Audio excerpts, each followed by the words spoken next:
नमस्कार मित्रों, इस एपिसोड में मैं आपको मित्रों के आग्रह पर ज्ञात कराऊंगा कि मंदिर का मोह, भक्त का मोह पूजा करते समय किस दिशा की ओर होना चाहिए और किस प्रकार से आपको मंदिर को स्थापित करना चाहिए, या घरों के अंदर पूजा के लिए मूर्तियां किस प्रकार की रखनी, किस प्रकार की नहीं रखनी, क्या करना क्या नहीं करना इत्यादि इत्यादि संशय जिस प्रकार से मित्रों के हैं, उनकी शंकाएं हैं, उनके आधार पर सबसे पहली उनकी शंका ये है कि मंदिर का मुँह किधर होना चाहिए, मूर्ति का मुँह किधर होना चाहिए, और भक्त जो पूजा करता है उसका मुँह किस तरफ, किस दिशा की तरफ होना चाहिए सही नियम से। उन्होंने बहुत सारे यूट्यूब में चैनल देखे, लिखे हुए देखे, पर लेकिन उन्होंने प्राचीन जो वास्तु शास्त्र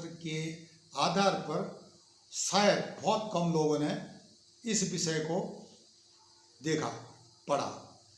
यहाँ पर जो हमारा प्राचीन वास्तु शास्त्र बताता है कि मंदिर का मुँह, मूर्ति का मुँह किस तरफ होना चाहिए, इसके उदाहरण हमारे प्राचीन मंदिर हैं, आप उनको देख सकते हो कि मंदिरों के जो द्वार हैं किस तरफ है, मूर्तियों का मुख किस तरफ है, इत्यादि इत्यादि वे वास्तु के आधार पर बनाए गए हैं। लेकिन इसके बावजूद भी किसी के मंदिर इस तरह से बने हुए उनकी समझ में नहीं आ रहा है, तो उसके लिए उनको क्या उपाय करने चाहिए, या वो ठीक है या गलत है, इत्यादि इत्यादि इस पर भी मैं बताने का आपको प्रयास करूँगा।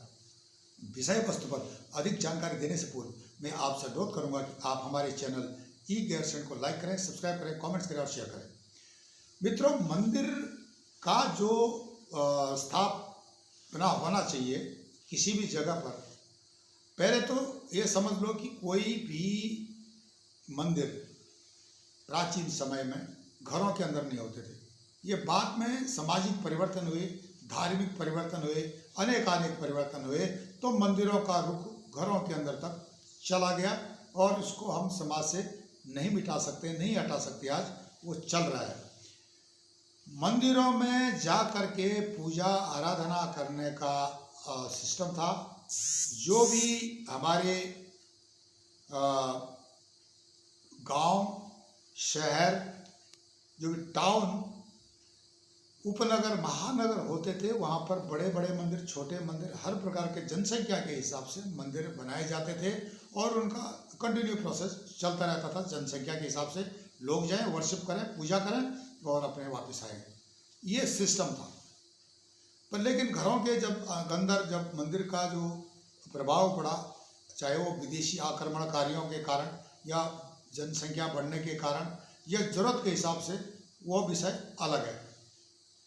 यहाँ पर मैं आपको बता देना चाहता हूँ कि जो भी मंदिर मैंने जिस प्रकार आपको बताया कि पूरा प्राचीन है, मंदिर है, उनका जो मुख है पूरब की दिशा की ओर है और वास्तु के हिसाब से कोई गलत नहीं है।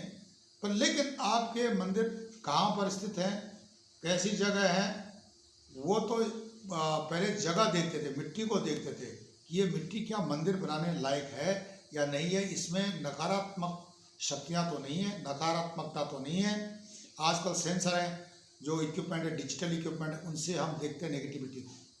उस समय ये कुछ नहीं था, मिट्टी को देख करके बता देते थे कि ये जगह मंदिर बनाने लायक है, घर बनाने लायक है या नहीं है। ये सारी चीज़ें होती थी उस टाइम। प्राचीन जो आध्यात्मिक विज्ञान है बहुत एडवांस था। आज भी आधुनिक विज्ञान से मैं उसको एडवांस ही मानता हूँ। अब मंदिर का जो प्राचीन वास्तुशास्त्र के हिसाब से मैंने आपको बता दिया।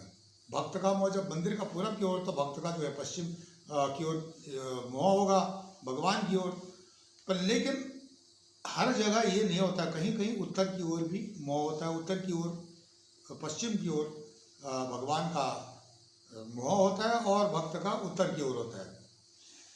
ये सारी चीज़ें होती हैं। और मंदिर जब स्थापित होते हैं, मूर्तियाँ उसके अंदर जो है स्थापित होती है, तो उसमें प्राण प्रतिष्ठा की जाती है। आपने सुना होगा या देखा होगा कि जो मूर्ति 7 दिन तक मूर्ति के आँख बंद कर दिए जाते थे जब प्राण प्रतिष्ठा होती थी। 7 दिन बाद जब उसका कपड़ा खोला जाता था आँख से, तो सामने कोई खड़ा नहीं होता था। यहाँ तक कि कहते हैं कि जो सामने रहता था उसको कुछ नुकसान हो जाता था और शीशा दिखाई जाता था और शीशा टूटने के पूरे पूरे चांस होते थे। इस प्रकार से पूजा मंत्रों के द्वारा या जो धार्मिक क्रियाओं के द्वारा मूर्ति को प्राण प्रतिष्ठित किया जाता था और मूर्ति एक विज्ञान था। इसके बारे में भी बहुत कुछ है। अब यहाँ पर छोटे छोटे घर हैं शहरों में या उपनगरों में, महानगरों में, टाउन्स में, तो वहाँ पर कम स्पेस है। कहीं कहीं तो एक एक कमरे भी लोगों के पास हैं, झुग्गियाँ भी हैं, वहाँ पर भी वो लोग अपनी पूजा करते हैं। अब उनको किस तरह से रखना चाहिए? जिसा कहा जाए आपका घर छोटा है चाहे बड़ा है, महल है, उसकी परवाह किए बगैर मैं बता देना चाहता हूँ कि अगर आपका ईशान कोण, मतलब ईशान कोण क्या होता है, पूरब और उत्तर के बीच में जगह होती है, उसको ईशान कोण बोलते हैं। वहाँ पर मंदिर है तो बहुत सही है, चाहे आपका मंदिर पूरब की ओर है, मोह है, या पश्चिम की ओर मंदिर का मोह है, तो उसमें कोई खराब नहीं। अगर पश्चिम की तरफ मंदिर का मोह है तो भक्त का मोह पूरब की ओर होगा, वो उसमें भी कोई बुरा नहीं है। वैसे कई लोग इसको बुरा मानते हैं, पर लेकिन हमारा जो प्राचीन विज्ञान है, जो किताबों में लिखा गया है, वो इसको बुरा नहीं मानता। अगर इस तरह का आपको शक है, जैसे कि कई के क्या होते हैं कि दक्षिण की ओर मंदिर है, आप भक्त का मोह दक्षिण की ओर है, जबकि दक्षिण की ओर नहीं होना चाहिए मोह भक्त का पूजा करते समय। हालात ऐसे हैं कि मंदिर इस तरह बना हुआ है कि भक्त का मोह दक्षिण दिशा की ओर है, तो ऐसी हालत में आप रुद्राक्ष की माला या तुलसी की माला अपने गले में धारण करके पूजा कर सकते हो। और इसके अलावा जो आपका पीछे साइड जैसे व्हाइट दिखाई दे रहा है, पीछे साइड में हनुमान जी की जो है चित्र को, आप हनुमान जी के चित्र को लगा सकते हो, तो दुष्प्रभाव जो है आप पर नहीं पड़ता है। ऐसी हालत हैं जहाँ की दक्षिण की ओर उसको मोह करके पूजा करने के लिए वो मजबूर है। कारण या तो रसोई है या बाथरूम वॉशरूम है या ऐसी जगह नहीं है उसके पास, सुटेबल जगह वही है। ऐसी हालत में वो क्या करेगा? इसके अलावा पश्चिम दिशा की ओर मोह करके पूजा करना ये भी जो है ठीक नहीं माना जाता था, पर लेकिन जब मूर्ति का मोह पूरब की ओर है, उस समय मूर्ति की तरफ मोह करके पूजा करना ठीक माना जाता था। ये सारी जो परिस्थिति के अनुसार अलग अलग सिचुएशन में बताया गया है। जैसे कि अभी नॉर्थ से साउथ की ओर मूर्ति का या मंदिर का फेस है, तो नेचुरली मूर्ति की तरफ जो है भक्त का फेस होगा, और थोड़ा हटकर फेस हो तो बहुत बढ़िया है। थोड़ा दाहिने चल करके या बाएं चल के एकदम मूर्ति के सामने आप कभी भी आरती ना करें या खड़ा हुआ है, थोड़ा साइड में हो करके आपकी सुविधा के अनुसार आपके पास जो भी साइड है, अगर आपके पास मूर्ति के सामने है तो आपको दाहिने तरफ बोलो तो बढ़िया है, या नहीं जो आप जहाँ खड़े हो वहाँ मूर्ति के दाहिने तरफ, मूर्ति जहाँ खड़ी की है उसके थोड़ा दाहिने तरफ, ठीक सामने खड़े मत हो, या नई जगह तो बाएं तरफ भी खड़े हो सकते हो, पर लेकिन ठीक सामने खड़ा होना आपके लिए नुकसान दे सकता है। क्योंकि प्राण प्रतिष्ठा की हुई जो भी मूर्ति होती है उसके अंदर जो वेव्स जो प्रोड्यूस होते हैं उनमें पावर होती है, और वो आपके जो अनेकानेक शरीर के सेंसर जो जैविक सेंसर होते हैं हमारे शरीर के अंदर, ये रुद्राक्ष की सेंसर है, ये जैविक सेंसर है, जैविक चुंबक भी बोल सकते हैं आप इसको। इस तरह की चीज़ों को अफेक्ट करते हैं, तो थोड़ा मूर्ति से साइड होकर के आप आरती करें, पूजा करें, इसमें आपको ध्यान देना चाहिए।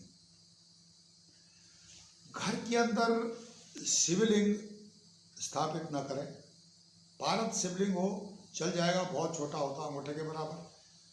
कोशिश करें कि घर के अंदर आपका शिवलिंग स्थापित न हो, बाहर प्रांगण में कहीं हो तो बहुत बढ़िया है, खुली जगह में हो बहुत बढ़िया है, बहुत कम जगह तो आप कुछ नहीं छत में रख लो। तुलसी के पास शिवलिंग को न रखें। कई लोग क्या करते हैं कि शिवलिंग को तुलसी के जड़ में रख देते हैं, ये भी ठीक नहीं है। आपको इसके लिए अलग स्थान बनाना चाहिए। अगर आप भक्त हैं, वैसे कोशिश करें शिवलिंग को घर के आसपास न रखें। शिव मंदिर में जाएं, वहाँ जल अर्पित करें, जल चढ़ाएं और आएँ। ये सारी जो प्रक्रियाएं, धार्मिक प्रक्रियाएं दिशा के बारे में मैं बता रहा था। आपका मुँह पूजा के समय उत्तर की ओर हो सकता है, पूरब की ओर हो सकता है। अगर मंदिर का मुँह पूरब पश्चिम से पूरब की ओर है तो आपको जो है पश्चिम की ओर भी आप पूजा कर सकते हैं। अवॉइड करें दक्षिण की तरफ मुँह करके वर्शिप करने, क्योंकि वो यम की दिशा होती है। वैसे पश्चिम दिशा भी अगर मूर्ति नहीं है करने से शत्रु दिशा होती है, उसको जो है आप अवॉइड करना है। अगर आप पश्चिम में दक्षिण दिशा की ओर वर्शिप कर रहे हैं तो जरूर पूजा के समय आप माला जप न करें। माला को, जो गले वाली माला है, उसको रख लें पूजा के स्थान पर, उसको धारण करके आप वर्शिप कर सकते हैं, पूजा कर सकते हैं। ये सारी सिचुएशन होती है। और जो माँ बहनें जो इनको जो है अशुद्ध है, तो उस हालत में उनको अवॉइड करना चाहिए। दूर से वर्शिप करें, अच्छी बात है, पर लेकिन जो है मंदिर के जो मूर्तियों के सामने थोड़ा दूर रहें, दूर से वर्शिप करें। वर्शिप कर सकते हैं, ऐसा कुछ नहीं है, लेकिन मर्यादाओं का और जो हमारे धर्म में नियम लिखे हैं उनको भी हमें ध्यान में रखना पड़ता है। मित्रों, मंदिर पर अनेक संशय हैं तुलसी के बारे में। क्या शिवलिंग में तुलसी चढ़नी चाहिए, नन्ही नहीं चढ़नी चाहिए, किस प्रकार चढ़नी चाहिए, इत्यादि इत्यादि बहुत से प्रश्न लोगों ने भेजे हैं। वे भी मैं आपको अगले एपिसोड में बताऊंगा। इस एपिसोड में आप इस विषय को जरूर ध्यान में रखें। अगर आपको शक है तो वीडियो के अंत में आप हमको जो है कमेंट्स करके पूछ सकते हैं। तब तक के नमस्कार, धन्यवाद।